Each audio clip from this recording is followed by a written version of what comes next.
সুতরাং সংক্ষেপ শেষ করছি। স্বামী স্ত্রীর মাঝে যথাসাধ্য চেষ্টা করবেন যে মিলেমিশে চলি, ও কিছু মেনে নিক আমি কিছু মেনে নিই, কিন্তু এই করতে গিয়ে যদি গাড়ি অচল হয়ে যায়, চলছে না, তারপর ও মানবেই না, আপনি মেলা কিছু মেনে নিয়েছে কিন্তু সে মানবে না, তখন কি করবেন?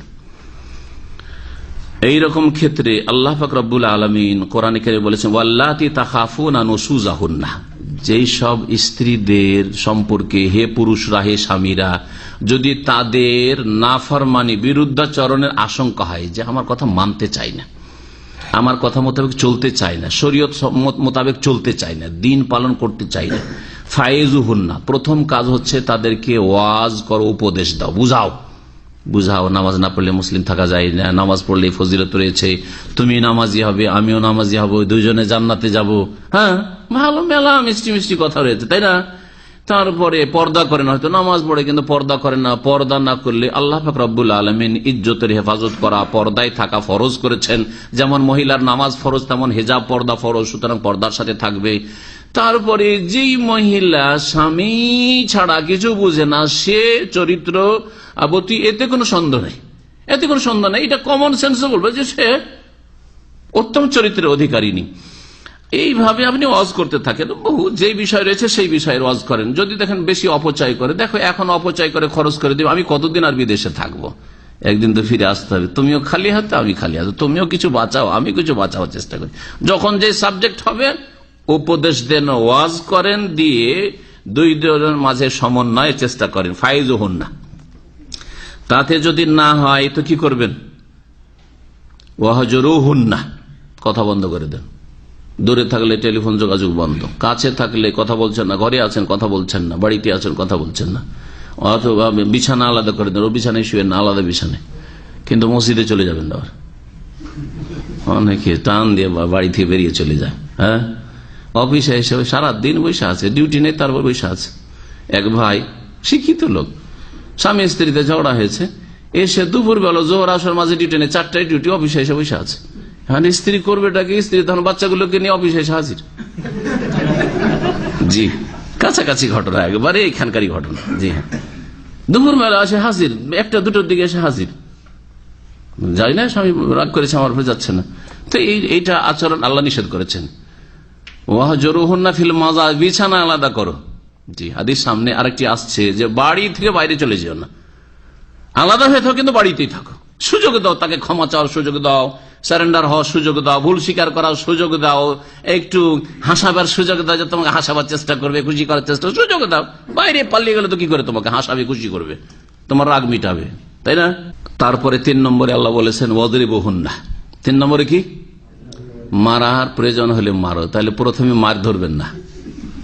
3 নম্বরে আল্লাহ বলেছেন উপদেশ দিয়ে হয়ে গেলে হ্যাঁ কথা বন্ধ করবেন না, সম্পর্ক ছিন্ন করবেন না, বিছানা আলাদা করবেন না, ঘর থেকে বেরোবেন না।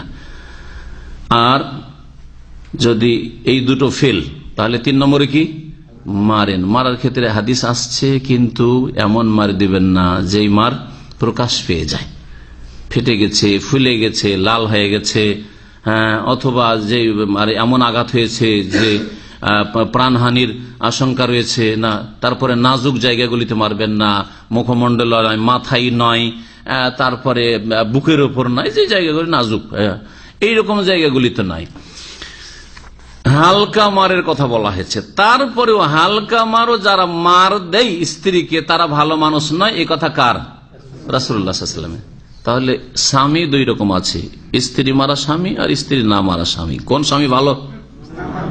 যেই স্বামী স্ত্রীকে মারে না, না মেরেই স্ত্রীকে সোজা চালাইতে পারে, হ্যাঁ সেই স্বামী ভালো। নবী সাল্লাল্লাহু আলাইহি ওয়াসাল্লাম জীবনে স্ত্রীকে মারেন নাই, জীবনেও মারেননি।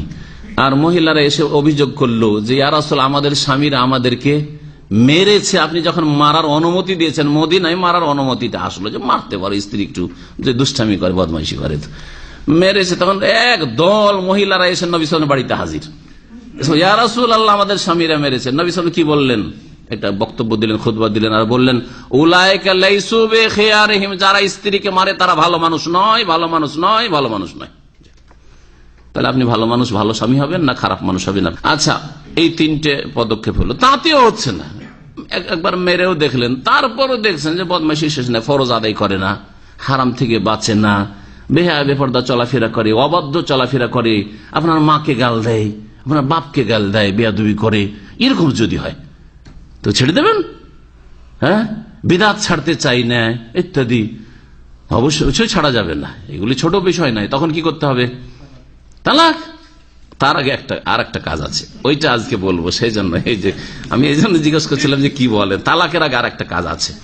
ভাষ্যকার বলছেন, ও আম্মাইদা দাব্বাল খেলাফ অশেকাক বাইনাম, স্বামী স্ত্রীতে যখন বিরোধ সৃষ্টি হবে আর মতানৈক্য সৃষ্টি হবে আর কোন রকমের সমঝোতায় আসলো না, আগের যে পদক্ষেপগুলি তিনটি বললাম তার মধ্যেও সংশোধন হইল না, তাতেও তখন কি করতে হবে?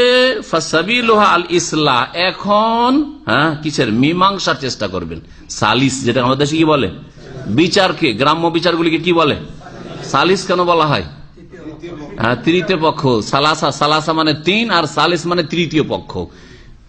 আসামি বাদী দুই পক্ষ লড়াই করছে আর মাঝখানে একদল আসছে মিলাবার জন্য বা মিটিয়ে দেওয়ার জন্য, এদেরকে এই জন্য এইরকম আমাদের দেশের সামাজিক বিচারগুলিকে বিচার সালিস, আমাদের অঞ্চলে দুটোই বিচার সালিস এরকম করে বলে। যদি এইরকম হয় তো সালিস করতে হবে, কিন্তু সালিস আবার গোটা গ্রামকে নিয়ে নয়, এটা ভালো জিনিস নয়। স্বামী স্ত্রীর ক্ষেত্রে গোটা গ্রামকে নিয়ে বিচার বসাবেন না, যে আমাদের দুইজনে ঝগড়া হয়েছে আর মিলছে না, সে গোটা গ্রামের সালিস বসেছেন না, এরকম নাই। একজন ওই পুরুষের বংশ থেকে জ্ঞানী গুণী মানুষ, মুরব্বী মানুষ, যে বুঝে কিছু দিন দুনিয়া সম্পর্কে, আর একজন হচ্ছে মেয়ে পক্ষের দুই প্রতিনিধি, দুইজন মিলে বসবে, আর এই ছেলেকে নিয়ে বসবে আর মেয়েটিকে নিয়ে, স্বামী স্ত্রী দুজনকে নিয়ে বসবে, আর দুইজনের কথা শুনবে, অভিযোগ পরস্পরের বিরুদ্ধে শুনবে, শোনার পরে মীমাংসার চেষ্টা করবে। আল্লাহ পাক কোরআনে কারিমে এই বিষয়টি সূরা বাকারায় উল্লেখ করেছেন, ওয়াইন খিফতুম শিকাকা বাইনাহুমা ফাবাসু হাকামান মিন আহলিহি ওয়া হাকাম মিন আহলিহা ইন ইউরিদা ইসলাহান ইউওয়াফিকিল্লাহু বাইনাহুমা। ওয়াইন খিফতুম শিকাকা বাইনাহুমা, স্বামী স্ত্রীর মাঝে যদি শিকাক, বিরোধ দেখতে পাও, বিরোধের আশঙ্কা করো যে মিলানো যাচ্ছে না, পারছে না স্ত্রীকে, বা স্ত্রী দেখছে স্বামীকে পারছে না, স্বামী বড় জুলুম অত্যাচার করছে, এটাও তো হইতে পারে। ফাবাসু হাকামান মিন আহলিহি, তাহলে ছেলের পরিবার থেকে একজন হাকাম বিচারক নাও, আর হাকামান মিন আহলিহা, আর মেয়ের পরিবার থেকে একজন বিচারক নাও। ইউরিদা ইসলাহান, দুইজনের যদি আন্তরিকতা থাকে মীমাংসায়, ইউওয়াফিকিল্লাহু বাইনাহুমা, তাহলে দুইজনের মাঝে আল্লাহ পাক সমন্বয়ের ব্যবস্থা করবেন, দুইজনকে আল্লাহ পাক ভালো কাজের মঙ্গলের তৌফিক দান করবেন। মীমাংসা করে দেওয়া হইল, তারপরেও চলছে না, গিয়ে আবার শুরু হয়ে গেল মারামারি ঝগড়া, তখন কি করবেন? তখন এটা বলতে পারেন, তখন তালাক। যদি স্বামী তালাক না দেয়, স্বামী খারাপ, স্ত্রী খারাপ নয়, আসলে দেখছি স্ত্রীর চাইতে বেশি স্বামীর বাড়াবাড়ি, তখন খোলা তো আবার চেয়ে নিতে হয়, যে তোমার মোহরানা নিয়েছি ফিরিয়ে দিলাম, অথবা মোহরানা তোমার যেটা বাকি আছে নিব না, এইভাবে খোলা হয়। কিন্তু অনেক জালেম স্বামী ছাড়তেও চায় না, খোলাও করতে চায়, তখন কি করবেন? আজকে সবটি স্তর বলে শেষ করে দিচ্ছি, এটাই শেষ, এটি হচ্ছে শেষ। তখন মুসলিম দেশে আদালতের আশ্রয় নেবেন, যদি ইসলামিক আদালত থাকে, যেমন সৌদি আরবে হয়। ইসলামিক আদালত নাও থাকে তাহলে আইনের আশ্রয় নেবেন। যে সব দেশে ইসলামিক আদালত নেই, অথবা মুসলিম দেশ না অমুসলিম দেশ, সেখানে আলেম ওলামাদের বা যদি রেজিস্টার্ড কাজী থাকে, অনেক দেশে মুসলিম পার্সোনাল ক্ষেত্রে বিবাহ শাদী তালাক এইসব বিষয়গুলির কাজী রেজিস্টার্ড থাকে, তো যদি থাকে তো তারা কি করবে? বিবাহ বিচ্ছেদ ঘোষণা করে দিবে, বাধ্য করবে ওই স্বামীকে কি জন্য? তালাক দেওয়ার জন্য অথবা খোলার জন্য বাধ্য করবে। এই বাধ্য করার মতটি হচ্ছে সঠিক মত, যেটা শাইখুল ইসলাম ইবনে তাইমিয়া, ইবনুল কাইয়িম এবং ইবনে মুফলিহ ফাকিহ, একজন হাম্বলি, এসব উলামায়ে কেরাম গবেষকগণ পছন্দ করেছেন যে স্বামী যদি জালেম হয়, তারই বাড়াবাড়ি থাকে, আর সে তালাকও দিতে চাই না, খোলা নিতে চাই যে আমি ভাত খাবো না থাকবো না, তাও করতে চাই না, তখন কি করবে? বাধ্য করা হবে স্বামীকে স্ত্রী ত্যাগ করার জন্য, খোলার জন্য। এখানে আজকের আলোচনা শেষ করছি। আল্লাহ পাক রব্বুল আলামিন যেন আমাদের জীবনের প্রতিটি ক্ষেত্রে বরকত দান করেন, দাম্পত্য জীবনে বরকত দান করেন। যারা বিবাহিত ছেলে মেয়ে যাদের রয়েছে, আল্লাহ পাক তাদের পরিবারে, ছেলে মেয়েতে, স্ত্রীতে, স্বামীতে যেন বরকত দান করেন। যাদের ছেলে মেয়ে নেই, নিঃসন্তান রয়েছে, আল্লাহ পাক তাদেরকে নেক সন্তান যেন দান করেন। যারা বিয়ে শাদী এখনো করেননি তাদেরকে আল্লাহ নেক বিবি এবং নেক সন্তান যেন দান করেন। যাদের ছেলে মেয়েরা রয়েছে তাদেরকে নেক বানাবার তৌফিক দান করেন, যাতে করে এরা আমাদের দুনিয়াতেও কাজে আসে, আখিরাতেও কাজে আসে, আমাদের জন্য তারা দুয়ার উপায় হয়। দোয়া করি আল্লাহ পাক রব্বুল এইরকম নেক ছেলে মেয়ে যেন আমাদেরকে দান করেন। আল্লাহ পাক রব্বুল